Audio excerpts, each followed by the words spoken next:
آگے پھر ان کے جو مرید چلتے چلتے چلتے عثمان ہروانی، ان کے مرید جو ہے خواجہ معین الدین چشتی، پھر آگے ان کے مرید خواجہ قطب الدین بختیار کاکی، ان کے مرید بابا فرید الدین گنج شکر رحمۃ اللہ علیہ، ان کے مرید خواجہ نظام الدین اولیاء چشتی. تو یہ سارا یہ چشتی سلسلہ اب آپ کو سمجھ آ گئی کہ ان کے نام کے ساتھ چشتی کیوں لگتا ہے. اس لیے ایک تو یہ چشتی سلسلہ کے اندر پروئے گئے. اس کے بعد آ جائیے آپ کے ساتھ بدایون لگتا ہے. بدایونی، یہ آپ کو بدایونی کیوں کہا جاتا ہے؟ اس لیے کہ آپ بدایوں میں پیدا ہوئے ہیں. کلومیٹر 226 کلومیٹر نیو دہلی سے ہے یہ بدایوں، جو ہے ریاست اتر پردیش کے اندر بدایوں. یہ بدایوں اب ضلع بن گیا ہے. 51% اس میں ہندو رہتے ہیں، 46% اس کے اندر مسلمان رہتے ہیں. لیکن انڈیا گورنمنٹ یہ کہتی ہے کہ صرف 34% مسلمان رہتے ہیں. آپ کو یہ یادو یہ وہاں نظر آئیں گے، مسلمان بھی ہیں. اس کا تلفظ جو ہے وہ بدایوں ہے، کیونکہ یہ پرنس بوڑھا جو ہے نا اس کے نام کے اوپر اس سے یہ منسوب ہے، تو اس لیے اس کو بدایوں کہا جاتا ہے. لیکن بعد میں پھر کیا ہوا کہ بدایوں ذرا مشکل لگتا ہے، تو ہم نے تو صرف ظاہر کرنا ہوتا ہے نا، پھر بدایوں ہو گیا. میرے استاد محترم تھے، میں نے ان سے ہدایہ شریف پڑھی، ہدایہ کے چند اسباق پڑھے.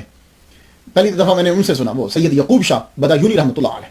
میرے والد گرامی طالب حسین شاہ رحمۃ اللہ علیہ بھی انہی کے شاگرد تھے، ان سے کافی پڑھا تھا انہوں نے. والد گرامی کا انتقال جو ہے سید نظام الدین محبوب اولیاء رحمۃ اللہ کے والد گرامی کا انتقال 5 سال کی عمر میں ہو گیا. اب آپ کی والدہ ماجدہ جو ہیں وہ آپ کی تعلیم کی طرف متوجہ ہوئی. سب سے پہلے مولانا شادی رحمۃ اللہ علیہ، بڑے ولی اللہ گزرے، ان کے پاس بھیجا قرآن پڑھنے کے لیے. آپ جب ان کے پاس قرآن مجید پڑھنے کے لیے گئے تو ان کی کرامت تھی. پرانے دور کے بزرگ بھی کیسے ہوتے تھے، اللہ اکبر. ان کی کرامت یہ تھی کہ جو ان سے پہلا پارا پڑھ لیتا تھا مرنے سے پہلے وہ قرآن کا حافظ ضرور ہوتا تھا. ان کی کرامت. تو پہلا پارا خواجہ نظام الدین محبوب اولیاء رحمۃ اللہ علیہ نے انہی سے پڑھا، مولانا شادی رحمۃ اللہ علیہ سے. یہی وجہ ہے کہ آپ کی 20 سال تک آپ نے قرآن مجید کی طرف دھیان نہیں دیا، پھر آپ کسی اور طرف لگے. 20 سال کے بعد پھر آپ نے بیٹھ کر پورا قرآن مجید یاد کر لی.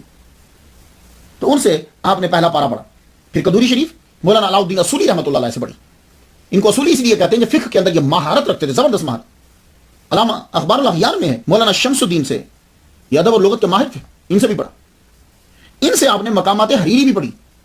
اور مقامات حریری اللہ اکبر، جب کبھی آپ جا کے اس کو چیک کیجیے گا، بڑی مشکل ہے.